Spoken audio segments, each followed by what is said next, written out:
নিজের কাজের জায়গায় সম্মান পাওয়ার অনুভূতিটা একদমই আলাদা, যেটা আমার সাথে ঘটেছে একদম প্রথমবার। আর এক্সপিরিয়েন্সও ভীষণ ভালো। এখন আমি রেডি হয়ে নিয়েছি, মানে হাফ রেডি হয়েছি, যাব একটা কাজে একটা জায়গায়। তো সেজন্য একটা 3 পিস সেট পরে নিলাম, তার সাথে ম্যাচিং করে ইয়াররিংও পরে নিয়েছি। কেমন লাগছে অবশ্যই জানিও। এখন লুকটা পুরোপুরি একদমই কমপ্লিট হয়নি, তার কারণ লিপস্টিকই তো পরিনি। লিপস্টিক না পরলে লুকটা তো কখনোই কমপ্লিট হয় না। এখানে আমি একটা ডার্ক মেরুন শেডের লিপস্টিক নিয়েছি, তার মধ্যে দেবো আমি একটা নিউড শেডের লিপস্টিক। তো আগে ডার্ক শেডটা নিয়ে পুরো আউটলাইনটা আমি করে নিয়েছি। এখন এই ট্রিক্সগুলো সবাই জানো আশা করি, তবুও আমি কীভাবে লিপস্টিক অ্যাপ্লাই করি সেটাই তোমাদেরকে জাস্ট একটু ছোট্ট করে দেখালাম। তো এই রিসেন্ট আমার একটা ফেভারিট লিপ শেড তৈরি হয়েছে, যেটা আমার খুবই পছন্দ এবং প্রত্যেকটা ড্রেসের সাথে ভীষণ ভালোভাবে চলে যায়। আর একটা নিউড শেডের লিপস্টিক নিয়ে মধ্যিখানটা নিয়ে নিলাম, ব্যাস ব্লেন্ড করে নিলাম, সুন্দর একটা কালার চলে এলো। আর একদম সিম্পলভাবেই রেডিটা হয়ে গেছি। আর এখন তো পারফিউম নিতেই হবে, যেহেতু গরমকাল বলে কথা। যাই হোক, আর আমার এখানে ব্যাগও নিয়ে নিলাম, যেখানে আছে আমার প্রচুর ভরা ভরা দরকারি জিনিসপত্র। আর পুরো লুকটা এখানে কমপ্লিট হয়েছে। চশমা ছাড়া তো আমি একদমই অচল। আর আমার ক্যামেরাম্যান হচ্ছে আজকে এই যে আমার ছোট্ট পুচকেটা, যেটা আমাকে ফুল লুক আমি কীভাবে সেরেছি সেটা দেখাচ্ছে। আর কেমন লাগছে তোমরা জানিও। একটুখানি এসছি একটা জায়গায়, সেখানে দেখি আমার চশমাটা ভেঙে গেছে।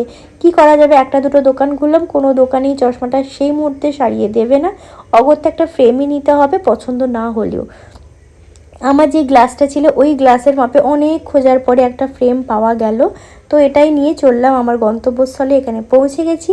ব্রেকফাস্টও হয়ে গেছে আমাদের, যেটা আমি ভিডিও করতে ভুলে গেছি এখন দৌড়ে দৌড়ে যাওয়ার সময়, কারণ একটু লেট হয়ে গেছি আমরা। আমার সাথে আমার একজন সিনিয়র ম্যামও ছিলেন, তো দুজন মিলে পৌঁছে গেছি। আমি এখানে একদমই প্রথমবার এসেছি, আমি কিছুই জানি না কি হয়, মানে কীভাবে কীরকম হয়। তো অনেকক্ষণ একটা সেমিনার চলার পরে এখন আমাদের একটা টি ব্রেক, তারপরে আবার কিছুক্ষণ চললো। তো এখন হচ্ছে আমাদের প্রাইজ ডিস্ট্রিবিউশন, যারা এই প্রাইজটা জিতেছে। তো এখানে আমাকে একটা ব্যাচ দেওয়া হচ্ছে আর তার সাথে একটা গিফট।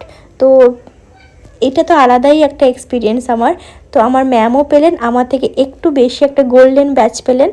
তো সম্মান পেতে কে না ভালো লাগে, আবার যদি সেটা হয় কাজের জায়গায়। তো অনেকেই পেয়েছেন এখানে আমরা যারা আছি। তো যাই হোক, এখানে আমরা ভীষণ তো খুশি, ব্যাচ পেয়েছি আমরা। আর তারপরে এত গরম ছিল, চোখ মুখে একটু জল নিয়ে নিলাম। তারপরে ফেরার সময় প্রায় সন্ধে হয়ে এসেছিলো। আর এখানে আমি মোমো নিয়ে এসেছি, তার কারণ আমাদের বাড়িতে একটা ইঁদুর আছে, ওই জন্য খাবার আনতেই হয়। তো এই হচ্ছে সেই ইঁদুর, আমার দিদির ছেলে। আজকের এই ব্লগটা কেমন লাগলো অবশ্যই জানিও।